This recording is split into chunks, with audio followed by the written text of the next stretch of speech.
Ensuite, il y aura le dernier signe, un feu qui rassemblera les gens ila mahsharihim. Narun tatruru an-nasa ila mahsharihim, kama qala an-nabi sallallahu alayhi wa sallam. Et ça, c'est le dernier des grands signes. Ce feu sortira du Yémen, kama qala an-nabi sallallahu alayhi wa sallam, takhruju narun takhruju min al-Yaman tatruru an-nasa ila mahsharihim, wa fi riwaya takhruju min qa'rati Adan, wa fi riwaya takhruju min Hadramaut. Tout ça, c'est au Yémen. Le prophète a dit ça, il sortira de Aden, et dans la troisième version, il sortira de Hadramaut, là, au sud du Yémen. Donc, ce feu-là, lorsqu'il va sortir, il va pousser les gens vers le nord, vers la terre, il a ardil marchar, vers une terre de rassemblement. Attention, ce rassemblement-là n'est pas le rassemblement qu'il y aura le jour du jugement. Deux choses différentes. D'accord ? Là, ce rassemblement-là, les gens vont se rassembler dans un endroit précis. Où vont se rassembler les gens ? Et où ce feu va les pousser ?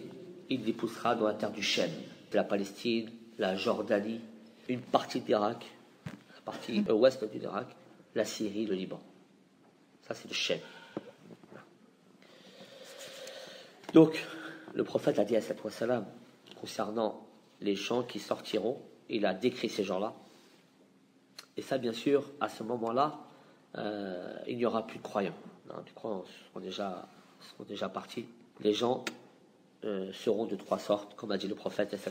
Il y aura des gens qui seront habillés, vêtus à monture et allant vers le Shem. Il y aura une autre vague qui vont se relayer à chameau. C'est des précisions que nous a donné le prophète sallallahu alayhi wa sallam.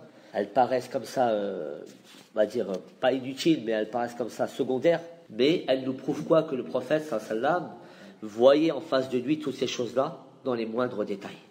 Dans des précisions, il nous donne des précisions incroyables. Et il nous dit que la deuxième vague qui va monter vers le Shem et qui va être chassée par le feu, ces gens-là seront à dos de monture. Ils vont se relayer sur leur monture par 2, 3, 4, jusqu'à 10 pour une monture. Et une troisième vague dont le feu sera derrière eux. Ceux-là, ils seront à pied et ils courront pour ne pas être brûlés. Et toute personne, et je reprends les termes du hadith ici, toute personne qui prendra du retard sera rattrapée par le feu. Ça, c'est le hadith de l'imam al-Bukhari. Donc, bien sûr, cette terre est au Shem. Car les compagnons ont dit, Ya Rasulallah, si on doit vivre ceci, Mada ta'muruna, qala alaykum bisham. Si vous devez vivre ceci, alors partez au Shem. Puis le prophète a dit dans un autre hadith aussi rapporté par l'imam al-Tirmidhi, en pointant du doigt, Ha-huna tuhsharun. Et il pointait le nord, c'est-à-dire le Shem. Pourquoi le Shem ? Savants expliquer la sagesse. Pourquoi Allah Tabaraka wa Ta'ala a choisi le Shem comme lieu de rassemblement. Car à la fin des temps, le Shem sera une terre de sécurité et elle sera à l'abri des troubles, jusqu'à ce que, après, la corruption reprendra son cours. Et le prophète aussi, sallallahu alayhi wa sallam, a vanté le Shem dans de nombreux hadiths. Abu Daoud rapporte que Abdullah ibn Hawala a rapporté du prophète qu'il a dit, sallallahu alayhi wa sallam, vous arriverez à former des armées, une au Shem, l'autre au Yémen et l'autre en Irak.